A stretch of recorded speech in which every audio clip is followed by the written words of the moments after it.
पंजाबमधून अशी एक घटना समोर आली आहे जी ऐकून प्रत्येकाच्याच डोळ्यात पाणी येईल।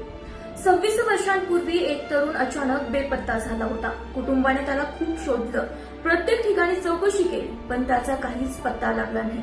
घरच्यांना मात्र एकच आशा होती, एक दिवस तो नक्की परत येईल। पण तब्बल 26 वर्षांनंतर जे समोर आलं ते पाहून संपूर्ण कुटुंब हादरून गेलं। भाकरा धरणामध्ये गाडी सापडली आणि त्या गाडीत मिळालं एक सांगाडं, सोबत होते काही कपडे आणि एका लहान मुलाचा शाळेचा युनिफॉर्म।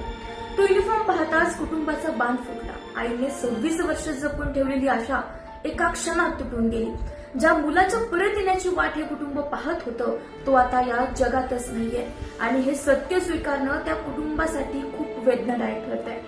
सोशल मीडियावरही ही घटना पाहून अनेकांचे डोळे पाणावलेत, कारण काही जखमा कधीच भरून निघत नसतात। हाच तो व्हिडिओ जो सध्या सोशल मीडियावर प्रचंड व्हायरल होतोय।